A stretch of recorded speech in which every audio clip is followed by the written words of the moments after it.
bienvenue sur ma chaîne. Ce soir, je vais vous présenter un cours sur les fonctions.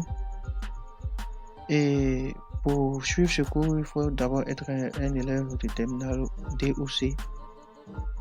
Il faut avoir fait au préalable le cours sur la généralité sur les fonctions.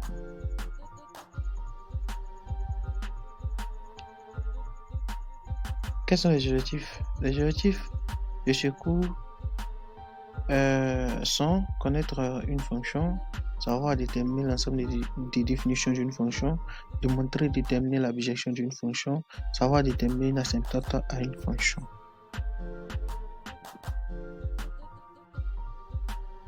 Une fonction, c'est quoi? Une fonction est une relation qui associe à chaque élément d'un ensemble de départ A un et un seul élément d'un ensemble d'arrivée B. Cette définition est illustrée par ce schéma qui est là. On a un ensemble A qui est composé de 5 éléments et un ensemble B composé de 4 éléments.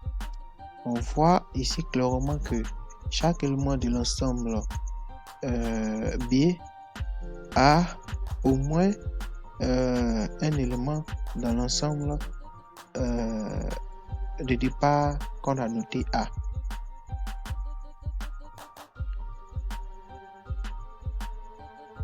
Notion de l'ensemble des définitions. C'est quoi l'ensemble des définitions d'une fonction?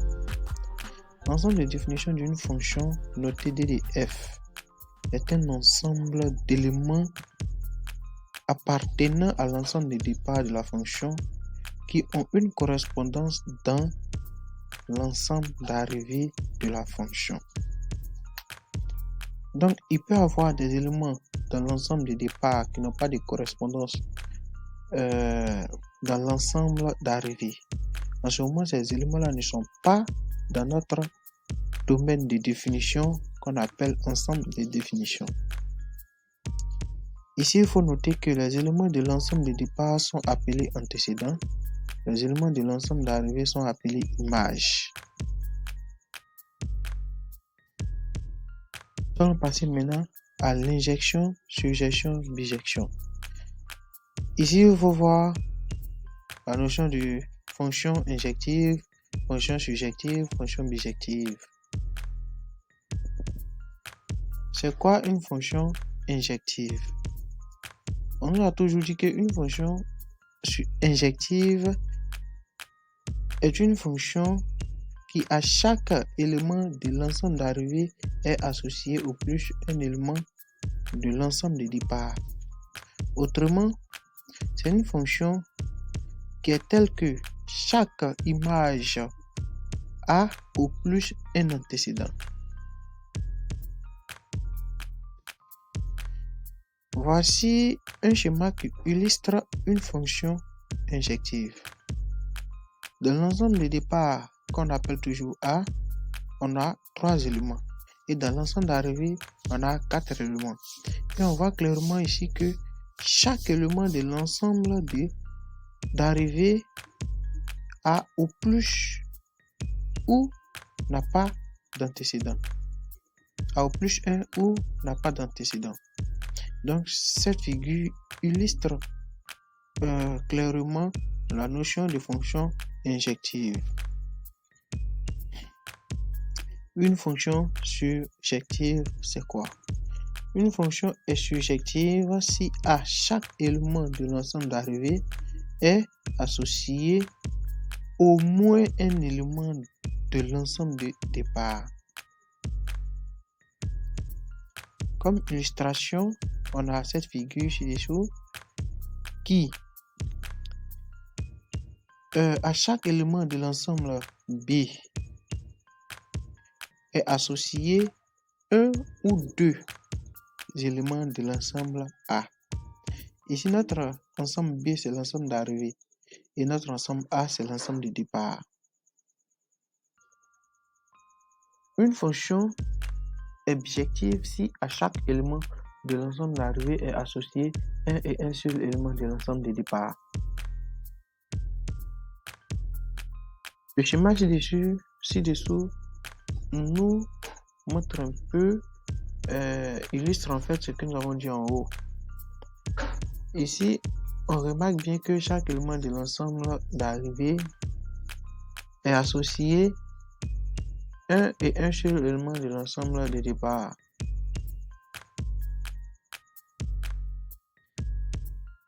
Très bien. Une fonction est bijective si elle est à la fois injective et surjective. Notion asymptotique. Une asymptote est une droite dont la courbe représentative de la fonction et la droite se rapprochent de plus en plus à partir d'un certain x sans jamais se toucher. Il existe trois types d'asymptotes. Il y a les asymptotes horizontales, il y a les asymptotes verticales et les asymptotes obliques. Une asymptote est horizontale si la limite de la fonction f de x, lorsque x tend vers infini, ça dépend, ça peut être plus infini ou moins infini. Si cette limite est égale à L, pour dire que si cette limite est finie, alors la droite d'équation y est égale à L est asymptote horizontale à la courbe en infini.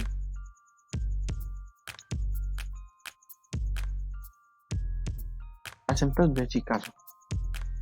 Soit f une fonction telle que sa limite lorsque x tend vers A est égale à infini. Alors la droite d'équation x est égale à A est asymptote verticale à la courbe en A. Asymptote oblique. Soit f une fonction et d une droite d'équation y de x est égale à ax plus b. Si on arrive à calculer la limite de f de x moins y de x et que cette limite donne 0 en infini, alors la droite d est asymptote oblique à la courbe en A.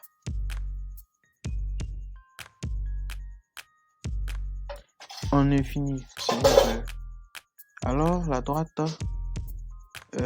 d est asymptote oblique à la courbe en infini. C'est pas en A, mais en infini, soit ça peut être plus infini ou moins infini.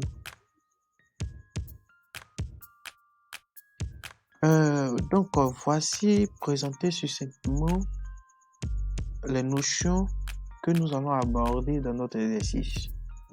Voilà, si vous ne comprenez pas certaines choses, n'hésitez pas à revenir dessus et bien écouter, bien prendre note. Et puis si vous ne trouvez toujours pas, vous pouvez me contacter sur les liens qui sont sous la vidéo dans la description. Voilà, nous allons passer maintenant à la présentation de notre exercice et la correction.